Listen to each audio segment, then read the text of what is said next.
A mother and daughter photo from 1890 was discovered, and experts were shocked by what they uncovered.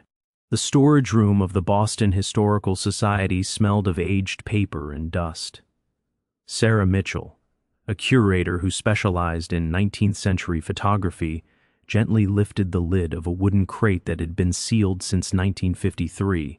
Inside, wrapped in yellow tissue paper, were dozens of glass plate negatives and cabinet cards from closed photography studios across Massachusetts. She had spent 3 weeks cataloging donations, most of them ordinary family portraits, wedding pictures, and stiff-faced children in their Sunday clothes. But when she unwrapped the 23rd photograph, her hand stopped. The image showed 2 women in a decorated studio setting surrounded by painted backdrops of Roman columns and velvet curtains. Both wore matching black morning dresses with high collars and long sleeves. The older woman, who looked to be in her mid-30s, sat stiffly in an upholstered chair, her face calm but tense. Behind her stood a younger woman, maybe 17 or 18 years old, one hand resting on the seated woman's shoulder in a way that seemed protective rather than loving. Sarah narrowed her eyes at the faded writing on the back. Mrs. Catherine O'Brien and daughter Rose Lowell, Massachusetts, April 1890. Something about the photograph felt unsettling, not the composition or the technical quality. Those were normal for that time. It was something in their expressions, in the strain visible even through the formal poses required by 1890s portrait photography. She carried the photograph to her desk and placed it under the magnifying lamp. The stronger light revealed details invisible at first glance: the texture of the fabric, the shadows across their faces, and the position of their hands. Sarah's breath caught. The mother's left sleeve had slipped up slightly, showing her wrist. Even through the sepia tones and age of the photograph, she could see dark marks on the skin, bruises partly healed, forming a ring around the wrist as if someone had grabbed it violently. She reached for her digital scanner, her pulse speeding up.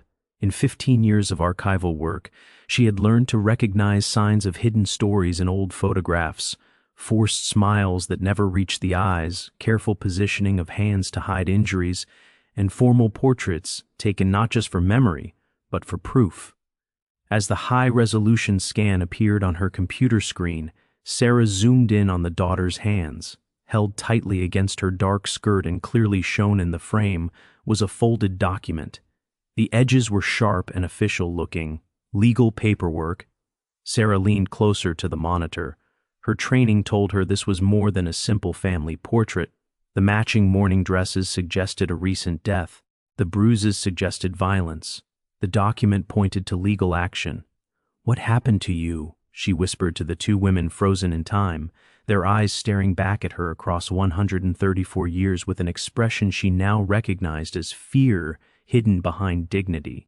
Sarah spent the next morning improving the digital scan with special software used by forensic archivists. She adjusted contrast, sharpened edges, and isolated certain areas of the image, working carefully through each part of the photograph. The marks on Catherine O'Brien's wrists became clearer with every change. They were not random bruises from factory labor. Sarah had studied hundreds of photographs of mill workers and knew the difference. These were intentional injuries, finger-shaped bruises wrapped around both wrists, suggesting someone had grabbed her with great force. But it was the daughter's face that troubled Sarah the most. Rose's expression, carefully neutral for the camera, showed small details the original photographer would never have noticed: the tightness around her eyes, the slight downward curve of her mouth that showed not sadness but held back anger, and the firm set of her jaw. Sarah opened reference materials about portrait photography in 1890s Massachusetts. Studio sessions were costly, often equal to a week's wages for working-class families. People did not order formal photographs without reason. They marked important life events, marriages, anniversaries, or memorials for the dead. The mourning dresses showed that someone had recently died. But who? And why would a grieving widow and her daughter pose with legal documents clearly visible in the picture? She called Dr. James Patterson, a professor of American social history at Boston University who specialized in industrial-era New England. "James, I need your expertise on something unusual," she said when he answered. "How unusual?" he asked. "Possibly criminal." 45 minutes later, Patterson stood beside her desk, studying the enhanced images on her screen. He was a careful scholar, known for linking historical clues others missed. "Bruises," he said right away, pointing to Catherine's wrists. "Defensive injuries, most likely. Someone grabbed her hard enough to leave marks that were still visible weeks later when this photo was taken." "That's what I thought," Sarah replied. Patterson zoomed in on Rose's hands. "And she's holding what looks like a legal document. See the header? That's official Massachusetts state formatting. Court papers use that style. Why would they photograph court documents?" "Evidence," Patterson said quietly. "In 1890, photographs were increasingly used in legal cases. Character evidence, proof of injuries, confirmation of identity or relationships. This is not a memorial portrait. This is legal documentation." Sarah brought up her early research. "The photograph came from the Mercer studio in Lowell. I found the business ledger. It lists this session as April 12, 1890. Payment of $150, which was a large amount. 2 days' wages for a mill worker," Patterson noted. Someone believed this photograph was extremely important. They studied the image together in silence. 2 women in identical mourning clothes, one showing signs of physical abuse, one holding legal papers, both keeping strict composure for a camera that would preserve them forever. "We need to learn who died," Sarah said, "and why these 2 needed photographic proof." Patterson nodded slowly. "I'll check death certificates and probate records for Lowell in early 1890. Sarah and Patterson met at the Massachusetts State Archives in Boston the next morning. The reading room was quiet, filled with researchers bent over documents and microfilm machines. They requested death certificates and probate records from Lowell. For January through March 1890, the death certificates arrived first, thick folders of handwritten forms recording every death in the city during those months. Lowell had been a dangerous place in 1890. Industrial accidents, tuberculosis, cholera, and childhood diseases were common. The death rate among working-class families was shockingly high. Patterson reviewed February while Sarah studied January. The names blended together: infants who lived only days, workers killed by machines, elderly immigrants weakened by harsh winters, and poorly heated tenements. "Here," Patterson said suddenly. "Patrick O'Brien, age 32, February 18, 1890. Cause of death, traumatic head injury from a fall at Pacific Mills." Sarah leaned over his shoulder to read.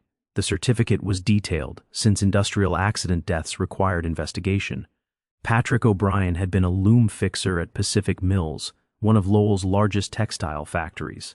According to the report, he had fallen from a second-story catwalk onto the factory floor, striking his head on an iron gear assembly. Death had been instant. The informant listed on the certificate was Catherine O'Brien, wife. So Catherine was widowed in February, Sarah said, and the photograph was taken in April, 2 months later. Patterson pointed to another line. "Look at the investigating officer's notes. Witness statements say the deceased had been drinking, history of intemperate behavior reported by supervisors, drinking on the job or arriving intoxicated," Patterson said. "Either way, it suggests Patrick had alcohol problems. In 1890s mill culture, that often meant trouble at home as well.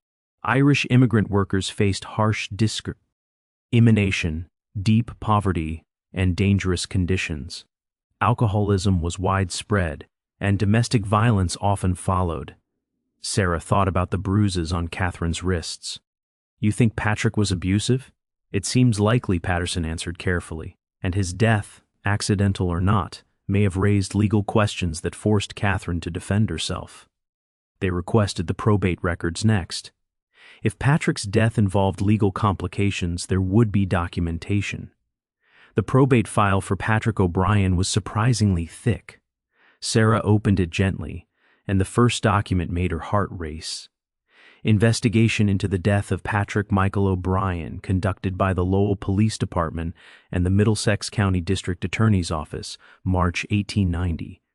Patterson leaned closer. They investigated his death as possibly criminal. Sarah read aloud. based on witness testimony about earlier conflicts between the deceased and his wife, and the suspicious circumstances of the deceased being on an elevated catwalk during non-working hours. This office finds it necessary to investigate whether the death was accidental or the result of foul play. They suspected Catherine of murder, Patterson whispered. The probate file contains statements from factory workers, neighbors, and supervisors. The picture they created was dark. Patrick O'Brien was described as a violent drunk who often beat his wife, had threatened her life many times, and had been seen arguing with Catherine just hours before his death. Several witnesses said they heard Catherine tell neighbors she could not endure it any longer.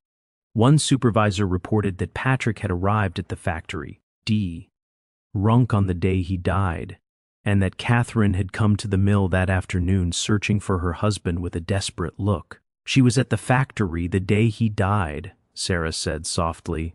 Patterson found another paper, a statement from Catherine herself given to police on March 3, 1890. Her words were written in formal legal style, but the emotion was clear. Sarah read, "My husband was not a gentle man. He hurt me many times.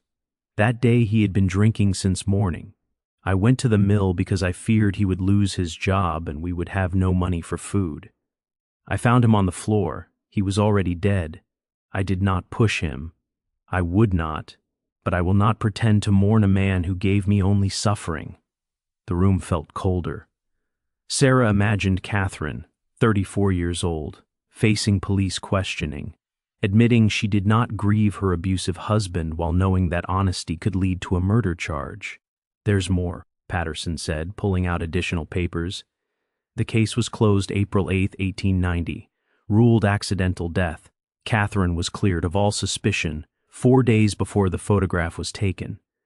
But Sarah discovered another legal petition dated March 15, 1890, filed by Michael Donnelly, identified as Patrick O'Brien's brother-in-law. "Petition for emergency custody of minor child," Sarah read. Michael Donnelly requests that Rose O'Brien, age 17, daughter of the deceased Patrick O'Brien and Catherine O'Brien, be removed from her mother's care and placed in his custody on the grounds that Catherine O'Brien is morally unfit to raise a child. Patterson's expression darkened. He used the murder investigation against her. Even without charges, he argued had suspicion alone made her unfit. Sarah reviewed the arguments. Donnelly claimed that Catherine's lack of grief and history of conflict with her husband showed moral weakness. He argued that Rose would be better raised in his household, where she could receive proper guidance and protection from her mother's influence. "This is about power," Sarah said, "and probably about money if Rose were taken from Catherine, who would inherit what little Patrick left." They found Catherine's response filed March 22, 1890. "The petitioner ignores the truth of my late husband's character. He was a violent man who brought suffering to his family. My daughter Rose is 17 years old, nearly an adult, and wishes to remain with me. We have survived years of hardship together. The petitioner seeks to punish me for surviving my husband's cruelty." Attached was a note from the presiding judge dated April 2nd. Given the seriousness of the allegations, this court requires further evidence of Catherine O'Brien's fitness as a parent. Hearing scheduled April 18, 1890. Sarah and Patterson exchanged a look of sudden understanding. "The photograph," Sarah said. "They needed it for the custody hearing." Sarah requested the full court transcript from the April 18th hearing. When it arrived 3 days later, she and Patterson read it together, and the voices of Catherine and Rose O'Brien rose from the formal legal text like echoes from the past. Rose testified first. The clerk recorded that the witness appeared calm and spoke clearly, though with visible emotion. The prosecutor questioning her for Michael Donnelly was sharp. The transcript recorded their exchange. "Miss O'Brien, is it Rue, your mother showed no grief at your father's death." "My mother showed relief, sir." "There is a difference. Relief at a husband's death seems heartless. Not when the husband spent years making his family's life miserable. My father drank. He was violent. He hurt my mother often. I saw it my entire life. When he died, I felt the same relief my mother felt. Does that make me heartless as well?" Sarah paused, impressed by the courage of the 17-year-old. In 1890, for a working-class Irish immigrant girl to speak so openly to male legal authorities required rare bravery. The prosecutor tried another angle. Your uncle, Michael Donnelly, can offer you a stable home and proper guidance. My uncle wants control of whatever little money my father left, and wishes to punish my mother for surviving. I am 17 years old, sir. In 1 year I will be legally an adult. I choose to stay with my mother, who has protected me all my life, not with a man I barely know who supported his brother's cruelty with years of silence. Patterson let out a quiet breath. She dismantled his argument. Catherine's testimony was just as powerful.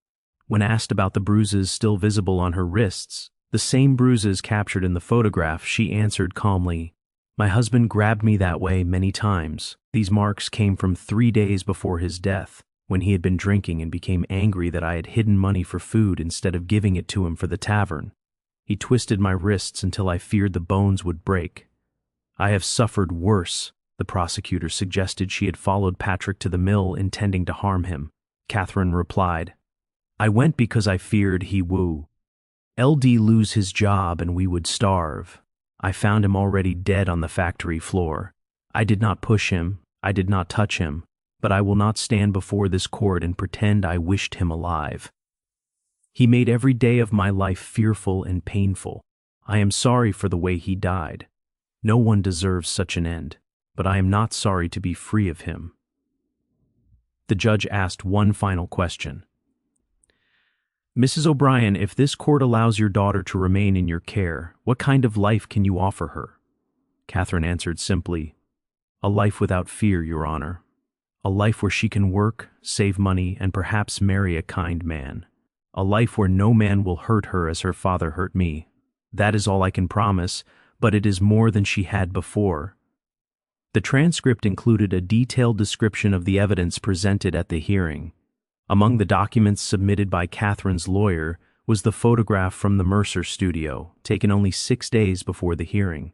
The attorney's argument was recorded in the official record. "Your Honor, I present photographic evidence of Mrs. O'Brien's injuries and her daughter's presence as witness to years of abuse, preserved in this portrait as undeniable proof of the conditions under which this family has lived. Catherine O'Brien and her daughter Rose were photographed on April 12th of that year at the Mercer studio in Lowell. This photograph showed the respectability, dignity, and shared devotion of mother and daughter. Anyone looking closely could see their proper mourning clothes, their calm posture, and the clear bond between them." Sarah brought up the enhanced digital scan on her laptop. Now she understood every part of the photograph's design. The matching mourning dresses were not only about honoring the dead, they also showed a united image, proving that Catherine could guide her daughter according to social rules. The formal studio background, with painted columns and velvet curtains, suggested dignity and good character, pushing back against claims of moral unfitness. Rose's protective hand on her mother's shoulder showed family unity and shared strength.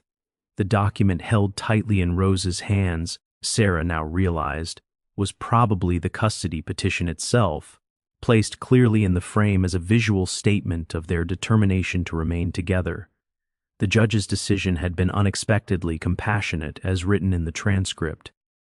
"This court has reviewed character statements from many witnesses, all confirming Catherine O'Brien's good reputation and her commitment to her daughter's well-being.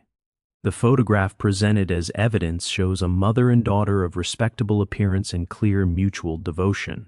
Rose O'Brien, having reached the age of 17, has spoken firmly and convincingly of her wish to stay with her mother. This court finds no reason to remove the child from her mother's care. The petition is denied."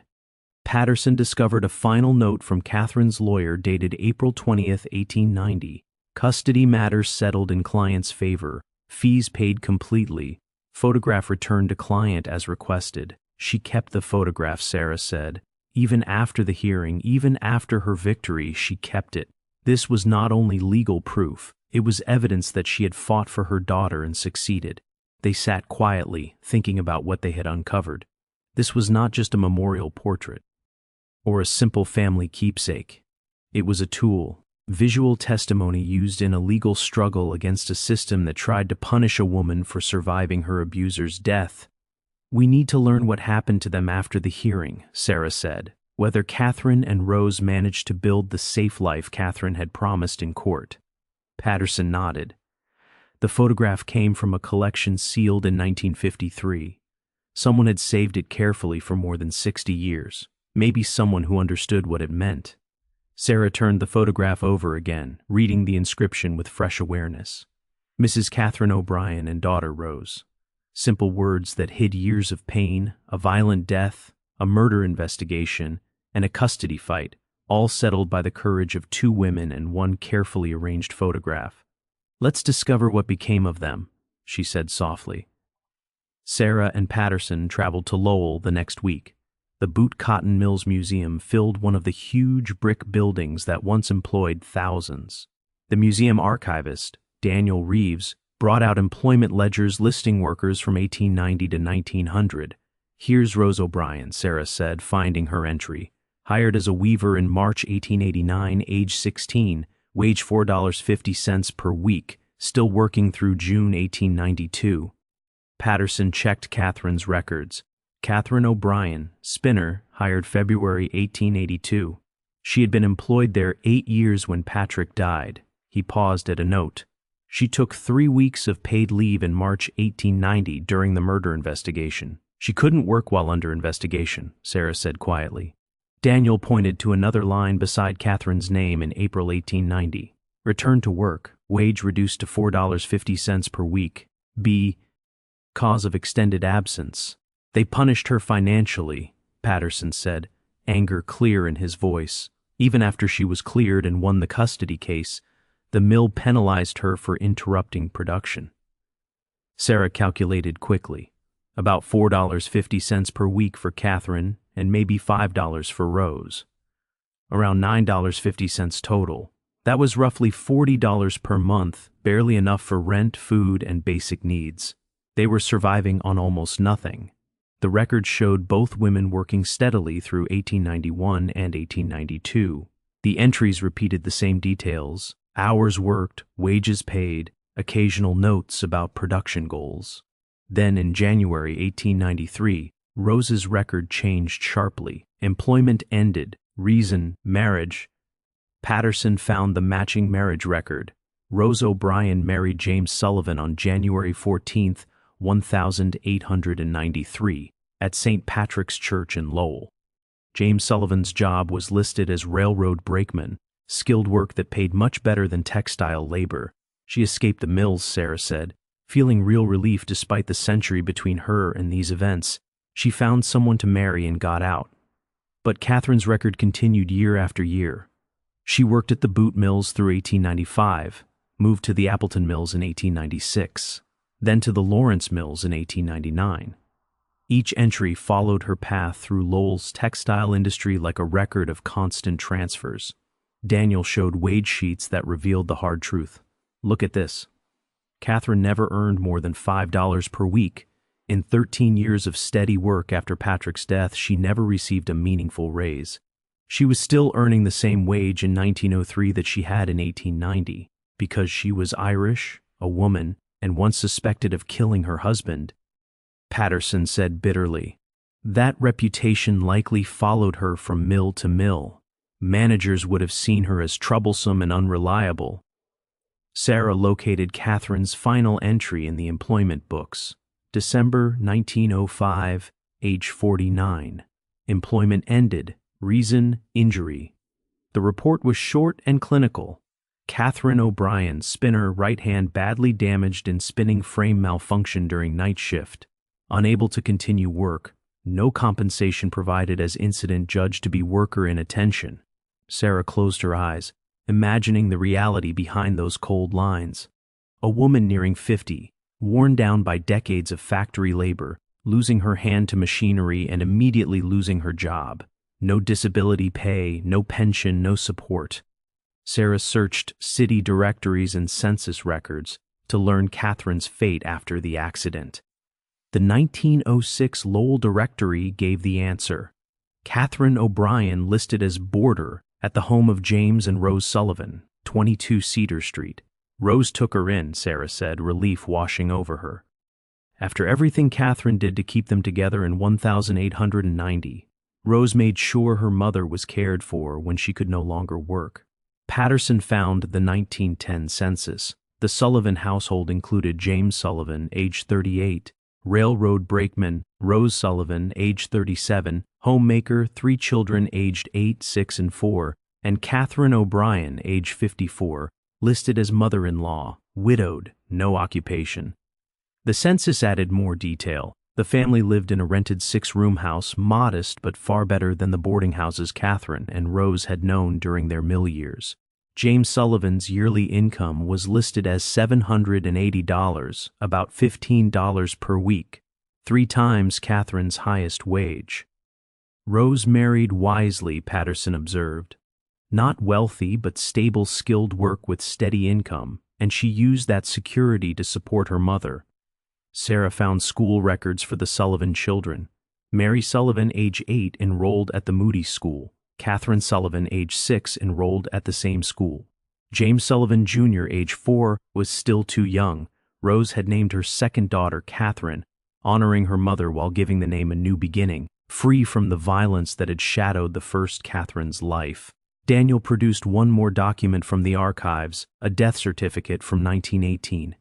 Catherine O'Brien, age 62, died of pneumonia at her daughter Rose Sullivan's home on March 4, 1918. The informant was Rose Sullivan, who provided details of her mother's life. Born County Cork, Ireland, 1856. Immigrated to America 1878, widowed 1890, survived by 1 daughter and 3 grandchildren. Sarah photographed the certificate, noticing what it did not mention. There was no reference to the murder investigation, the custody fight, Patrick's violence, or the years of abuse. Only the simple facts of immigration, work, motherhood, and death. History often removes the hardest parts, Patterson said quietly. Official records show Catherine as just another Irish immigrant mill worker who died in old age. But we know she was much more. Sarah thought of the photograph, the bruises on Catherine's wrists, the resolve in Rose's face, the legal paper visible in the frame. That image preserved what official documents never would, the story of a woman who survived abuse, faced murder accusations, fought in court to keep her daughter, worked until her body broke, and was finally cared for by the child she protected. The photograph was her testimony, Sarah said, the only testimony that survived whole. Everything else was hidden in legal files or faded from family memory. But that single moment captured in April 1890 kept the truth alive. They gathered their documents and returned to Boston. Sarah knew they had uncovered something remarkable, but she was unsure what to do next. That evening she sat in her apartment studying the enhanced image. She'd examined the photograph for weeks, yet it felt different now that she understood who these women were and what they had endured. The photograph was not only evidence, it was resistance. Sarah decided to search for living descendants. Rose Sullivan had lived at least until 1918 when she reported her mother's death. If she lived longer, there might be grandchildren or great-grandchildren still alive who could share family memories that official records never captured. Sarah began tracing the Sullivan family through genealogy databases. Rose and James had 4 children: Mary, born 1902, Catherine, born 1904, James Jr., born 1906, and Margaret, born 1909. Patterson helped follow the children through marriage records and city directories. Mary Sullivan married Robert Thompson in 1923 and moved to Worcester. Catherine Sullivan married William Hayes in 1925 and remained in Lowell. James Sullivan Jr. died in France during World War I in 1918. Margaret Sullivan married Henry Cartwright in 1930. Cartwright, Sarah said suddenly, recognizing the name. She pulled out her earlier notes about the crate donated in 1953. The donor was listed in faded ink, estate of Margaret Cartwright, Dorchester, Massachusetts. Margaret Sullivan Cartwright, Sarah said, her pulse quickening. When she died in 1953, her estate donated this photograph to the Historical Society. She kept it her entire life, 63 years after it was taken. Patterson searched further. Margaret Cartwright's obituary in the Boston Globe, November 1953, listed 2 surviving daughters, Helen Cartwright Morrison and Ruth Cartwright Coleman. Sarah cross-checked the names with shaking hands. Helen Morrison would be in her 70s if she were still alive. She searched death records and found none. Then she located a current listing. Helen Morrison, age 75, resident of Beacon Hill Retirement Community, Boston. She's alive, Sarah whispered. Catherine O'Brien's granddaughter is still living. Patterson stared at her. We need to contact her. She might know family stories and understand why her grandmother kept the photograph. Sarah found the retirement community's phone number and called. A receptionist answered, and Sarah explained she was a curator researching a historical photograph connected to a resident. Helen Morrison. Yes, the receptionist said warmly. She's one of our residents. Would you like to leave a message? Please tell her that Sarah Mitchell from the Boston Historical Society has information about a photograph of her great-great-grandmother Catherine O'Brien from 1890. I would very much like to speak with her if she's willing. The receptionist promised to deliver the message. Sarah hung up, hardly daring to hope. 3 hours later, her phone rang. This is Helen Morrison, a clear, steady voice said. You called about my great-great-grandmother and a photograph from 1890. Sarah's throat tightened. Yes, Mrs. Morrison. We found a photograph of Catherine O'Brien and her daughter Rose taken in Lowell in April 1890. It was donated to the Historical Society by your mother's estate in 1953.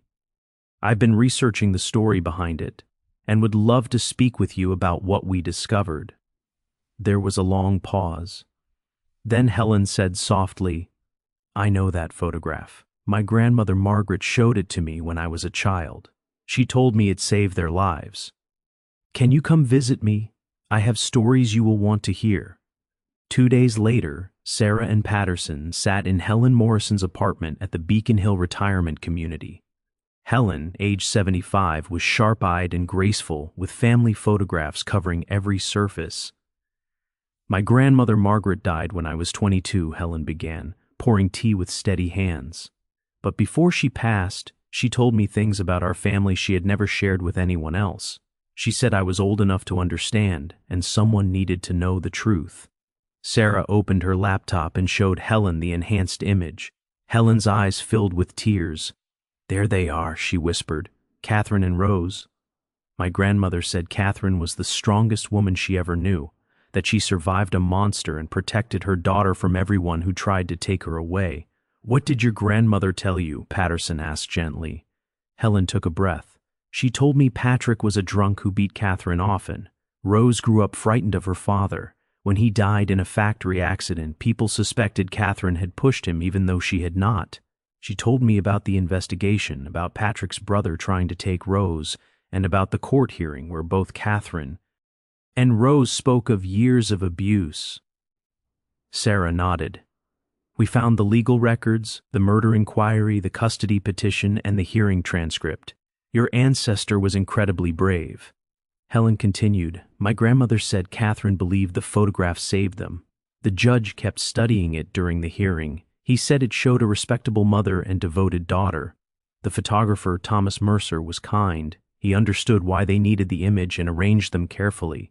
He positioned Rose's hand on Catherine's shoulder and made sure their mourning dresses looked proper. He even suggested Rose hold the custody petition so the judge could see they were hiding nothing. Patterson leaned closer. Did your grandmother say what happened afterward? Helen smiled sadly.